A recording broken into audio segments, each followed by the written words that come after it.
लोकसभा चुनाव 2024 की तैयारी को लेकर सभी राजनीतिक दल खुद को मजबूत करने में जुट गए हैं। इतना ही नहीं, सभी प्रमुख दलों के तरफ से बिहार में विशेष ध्यान दिया जा रहा है। यही कारण है कि हाल ही में पूर्णिया में महागठबंधन और भाजपा की तरफ से विशाल रैली भी आयोजित की गई थी। महागठबंधन की तरफ से नीतीश कुमार समेत इसमें शामिल सभी दलों के नेताओं द्वारा सियासी तीर छोड़े गए थे।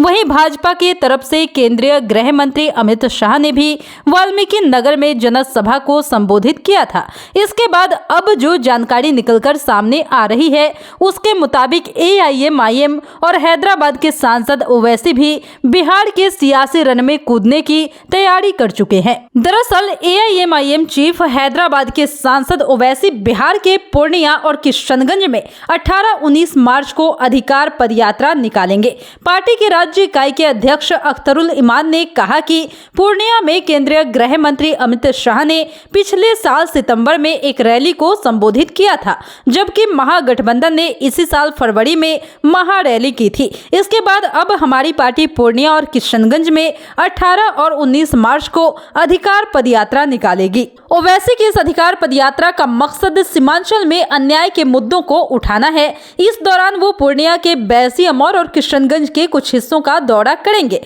इस इलाके में पार्टी ने साल 2020 के बिहार विधानसभा चुनाव में 5 सीटों पर बहुमत हासिल की थी। हालांकि बाद में जीते हुए विधायक में से एक को छोड़कर बाकी के 4 लोग राजद में शामिल हो गए थे। जानकारी हो कि सीमांचल कहे जाने वाले क्षेत्र में 4 लोकसभा और 24 विधानसभा सीटें हैं, जिसमें मुस्लिम आबादी ज्यादा है। 2019 के लोकसभा चुनाव के दौरान मुख्यमंत्री नीतीश कुमार की जदयू ने 2 सीटें जीती थी, जबकि भाजपा और कांग्रेस ने एक-एक सीट जीती थी। एआईएमआईएम ने 2020 के विधानसभा चुनाव में 20 उम्मीदवार उतारे थे, जिसमें 5 सीटें जीती थी। बताते चलें कि 2020 के विधानसभा चुनाव में इस इलाके से बीजेपी ने 8, कांग्रेस ने 5 और जदयू ने 4 सीटें जीती थी। राजद और भाकपा माले ने एक-एक सीट जीती थी, जबकि एआईएमआईएम ने 5 सीटें जीती थी, जिसमें से 4 पिछले साल राजद में शामिल हुए थे। ऐसा कहा जाता है कि एआईएमआईएम उम्मीदवार ने महागठबंधन के मुस्लिम वोटों में कटौती की और बीजेपी को 2 सीटें जीतने में मदद की।